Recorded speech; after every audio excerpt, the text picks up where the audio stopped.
17 Tammuz, je souhaite à tous les auditeurs un Tzom Kal Umou'il, un jeûne facile et constructif, Be'ezat Hashem, qu'Akadosh Baruch Hu, il accède à vos demandes dans la parnassa, dans la santé, la joie pour vous, vos enfants, vos petits-enfants et tout le Ham Israël, et que Akadosh Baruch Hu tienne la promesse qu'il avait faite. Enfin, Akadosh Baruch Hu tient toujours ses promesses. Il faut qu'on fasse en sorte que nous, qu'il puisse et qu'il veuille plutôt la tenir, celle de faire en sorte que le 17 Tammuz et le 9 Av deviennent, comme l'ont dit les Nevi'im, des jours de fête et qui remplacent ces jours de deuil et de tristesse.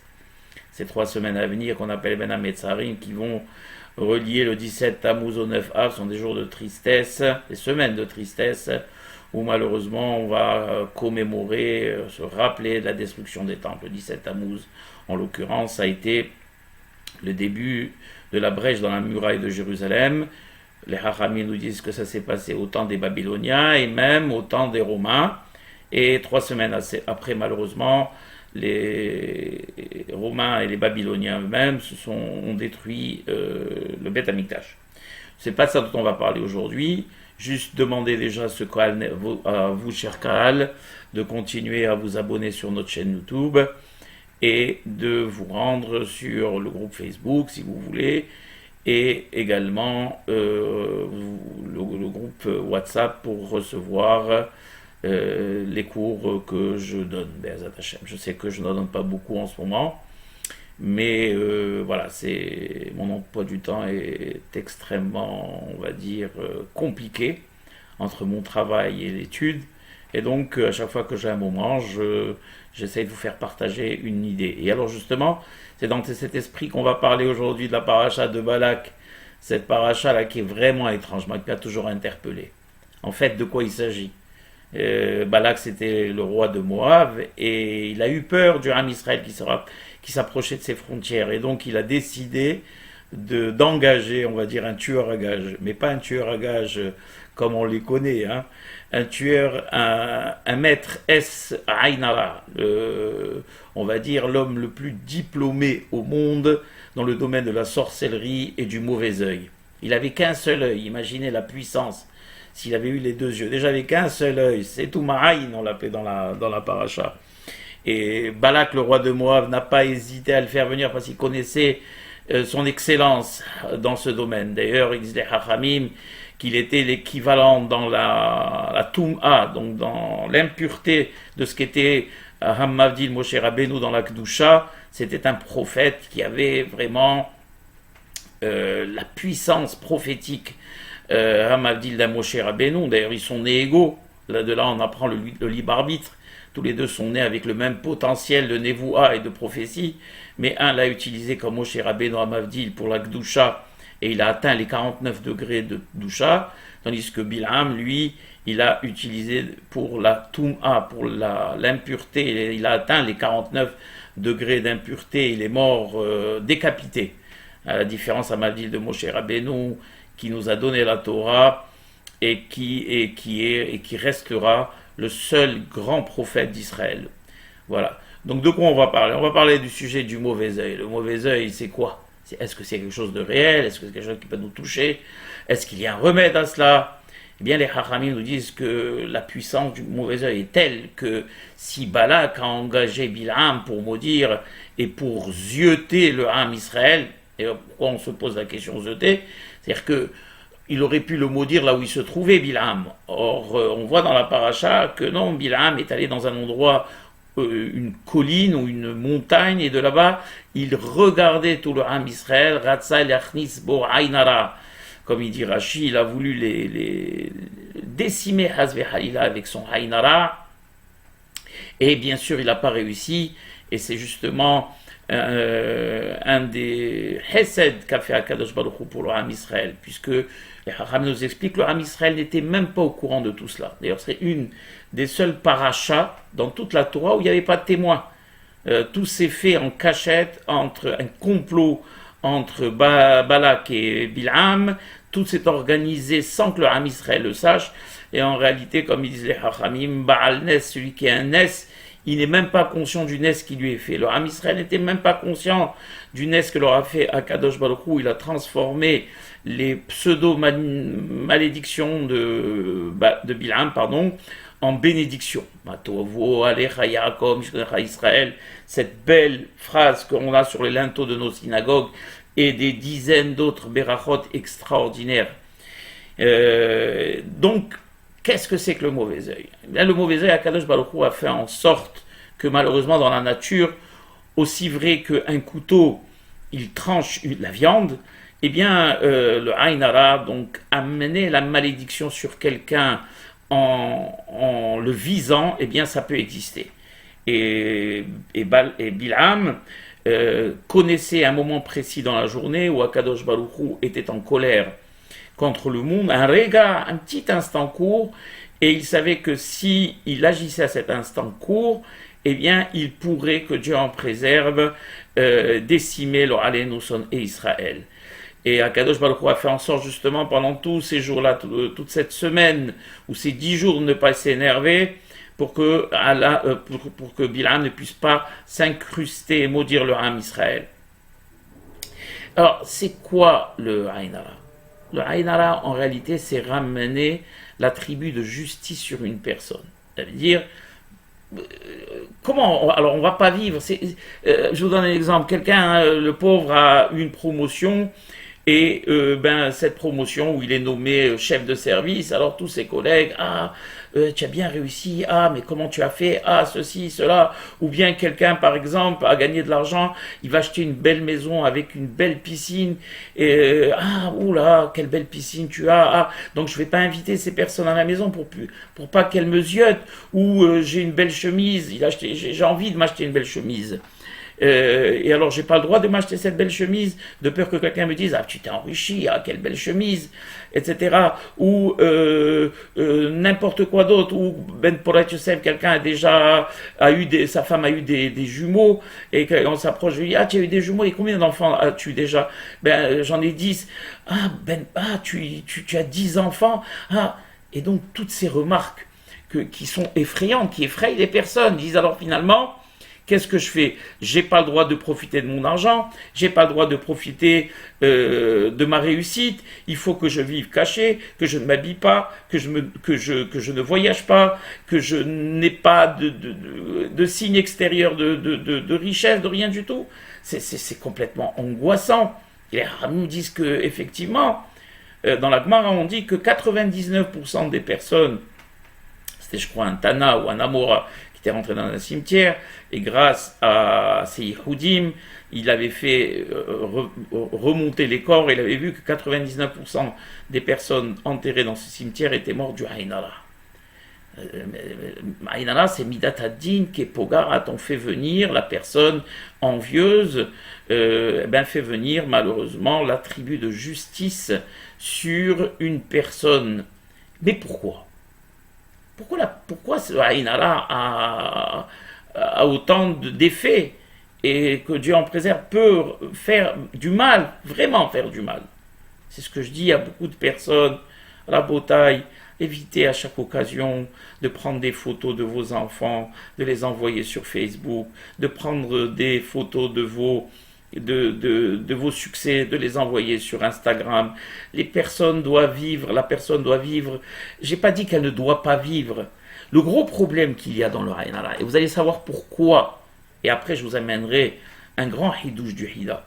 Vous allez savoir pourquoi le Ain Hara peut être dangereux et peut être pogéa. Eh bien, les cadeaux qu'Akadosh Baruch Hu nous fait pour la plupart d'entre nous, eh bien, ces cadeaux, malheureusement, ne doivent pas être faits pour faire de la peine aux autres. Voilà, j'ai tout résumé. Si Akadosh Baruch Hu m'a donné la chance d'avoir une belle voiture, je ne vais pas tout de suite à la sortie du garage me précipiter sur mon appareil photo, sur mon portable, photographier ma voiture sous tous les angles et l'envoyer à un ami, le pauvre qui roule dans une vieille voiture de 30 ans. Ça veut dire quoi, ça? Ou bien envoyer, dès que j'ai terminé de construire ma maison, et ma villa et ma piscine, la photographier sous tous les angles et l'envoyer à tous mes amis. Ou Baruch Hashem, même pour avoir la chance d'avoir de beaux enfants. Et je connais des personnes qui n'arrêtent pas d'envoyer des photos de leurs enfants, Ben Polat Yosef, je le dis à leur place, moi, sur Instagram, et de les diffuser partout. Ça veut dire quoi? Ou on donne l'exemple de quelqu'un qui est costaud, qui est beau, d'accord, et qui est musclé, et qui est un ami qui, lui, le pauvre, n'a pas été gâté par la nature, qui est gras, qui n'a vraiment rien d'attrayant, qui n'est vraiment pas quelqu'un de séduisant. Alors la personne belle, qu'est-ce qu'elle fait quand elle sort avec son copain? Elle ouvre sa chemise pour qu'on voit bien ses pectoraux. C'est-à-dire, ça veut dire quoi? Ça veut dire rendre la personne qui est à côté de lui encore plus mal à l'aise. Kadosh Baruch Hu t'a donné la chance d'avoir de bons gènes. Garde-le pour toi. Sois modeste. Profil bas. Tu as eu la chance d'avoir une belle maison. Garde-le pour toi. Tu peux inviter tes amis, Baruch Hashem. Et je vais vous donner la méthode par laquelle, grâce à Dieu, on va échapper à ce Haïnala. Qui existe. Il y a toute une paracha, on parle, la paracha de Balak. Elle repose que sur le Haïnala à la Botaï, cette paracha. C'est que ça existe. La Torah n'inventera pas Hazvehalia des choses. Si la Torah le dit, c'est que c'est réel. Donc la première des choses, quand Kadosh Baruch Hu nous fait un cadeau, ce cadeau, il n'est pas fait pour faire de la peine aux autres, il est fait pour qu'on en profite. Profitez-en la briout, la Botaï. Vous avez une belle chemise, profitez-en la briout. Vous avez une belle maison, profitez-en la briout. Quelqu'un il a une belle femme. Kadosh Baruch Hu lui a donné la chance d'avoir une belle femme. Il va se balader avec cette belle femme partout dans un mariage. Tout le monde va regarder ça. Ah, quelle chance qu'il a d'avoir une femme. Vous allez me dire, qu'est-ce qu'il peut faire, le pauvre? C'est sa faute. S'il est beau, grand, il est séduisant, qu'est-ce qu'il va faire? Il va se balafrer pour ne pas que le Haïnala le touche. C'est pas ce que disent les Haramim. Les Haramim disent, première des choses, adoptez toujours un profil bas. Et deuxième des choses, et ça c'est la plus importante, annoncer à tout le monde que ce n'est pas à nous.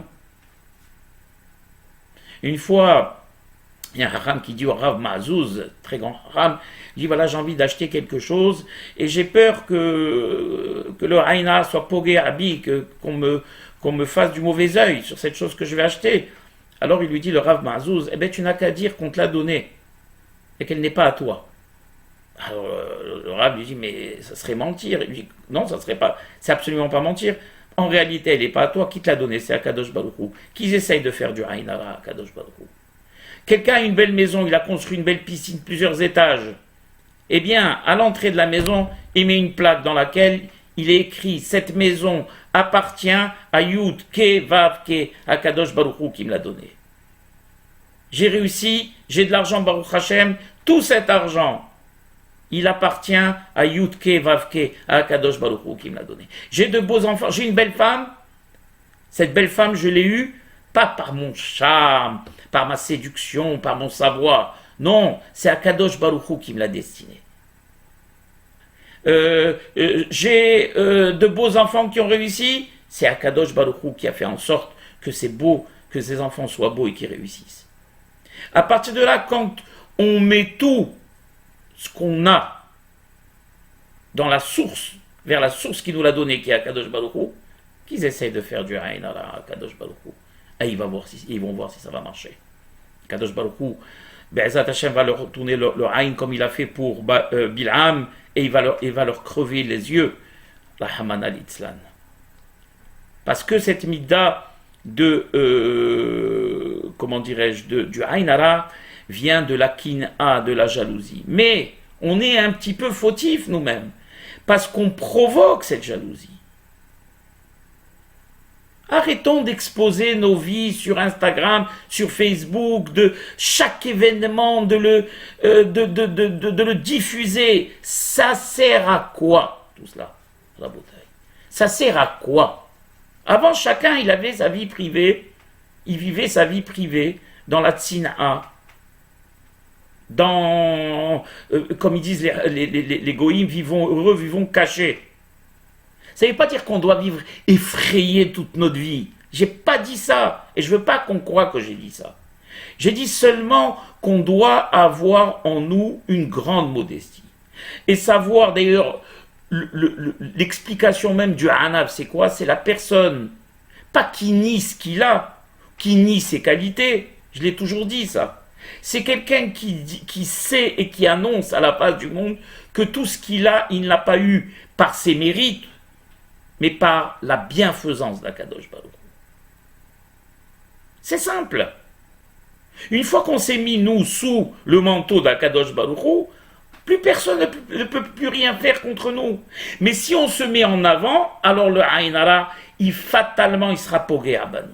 C'est moi qui ai acheté cette voiture, c'est moi qui ai réalisé ça, c'est moi qui ai gagné ce tournoi, c'est moi qui ai, grâce à mes gènes qu'on a eu de beaux enfants, grâce à mon intelligence que j'ai réussi dans les affaires, etc., etc., etc. Mettons-nous de côté à la bataille et mettons en avant à Kadosh Baruch Hu et qu'ils essayent à ce moment-là de zioter à Kadosh Baruch Hu s'ils peuvent. J'avais lu un marassé incroyable d'un tzaddik qui habitait à Bnei Brak. En plein été, ce tzaddik, Baruch Hashem, il avait les moyens, il avait des enfants, une belle famille, Ben Porat Yosef, et il faisait une chaleur épouvantable. On était, imaginé, à 40 degrés à Bnei Brak, et les enfants, vraiment, n'en pouvaient plus de cette chaleur, et ils ont demandé, la fille, elle demandait à son papa, s'il te plaît, donne-nous de l'argent pour acheter des glaces. Et le papa lui a dit, non, ma fille, je ne te donnerai pas d'argent pour acheter des glaces. Mais papa, je veux une glace, on a chaud. Alors il lui a dit, ma fille, viens, je vais t'expliquer. Tu sais bien que Bnei Brak, c'est un quartier de gens pauvres. Il y a beaucoup d'enfants qui n'ont pas les moyens d'acheter des glaces et qui sont dehors maintenant, soit dans les escaliers, qui n'ont même pas de quoi s'amuser, de quoi jouer. Toi, maintenant, je vais te donner de l'argent pour acheter des glaces.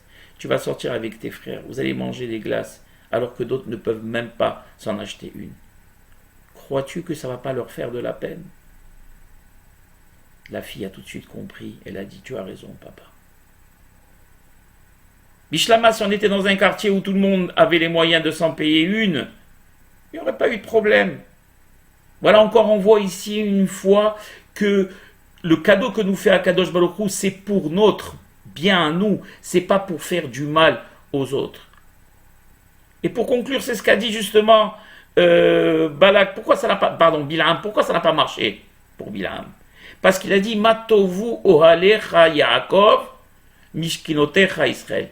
Quelles sont belles tes tentes Jacob et tes temples Israël, ou tes tabernacles Israël. Ça veut dire quoi? Quelles sont belles tes tentes?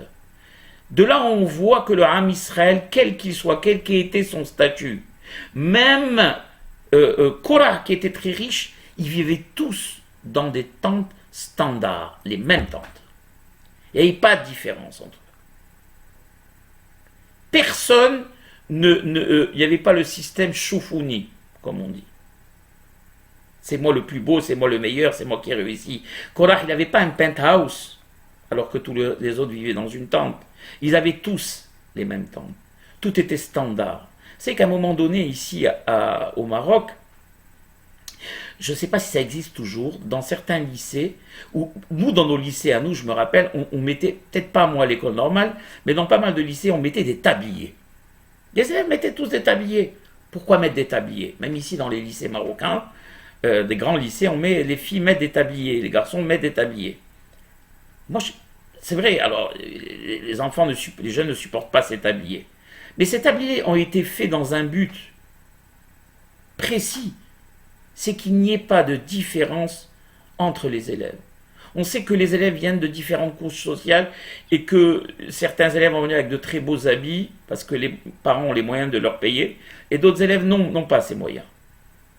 Et donc pour ne pas qu'il y ait de jalousie, eh bien on a imposé à tout le monde un tablier et tout le monde sera logé à la même enseigne. Et c'est extrêmement important la bataille. Vivons heureux, vivons cachés. Ça veut dire quoi? Ça veut dire que Akadosh Baruch Hu va nous gratifier, Baruch Hashem, de cadeaux, la brioute pour chacun d'entre vous. Mais n'exposez pas la bataille. Les cadeaux ne nous ont pas été donnés, nous ont été donnés que pour notre, comment dirais-je, pour que nous en profitions, nous. mais pas pour faire de la peine à autrui. Baruch Adonai le'olam, Amen ve Amen.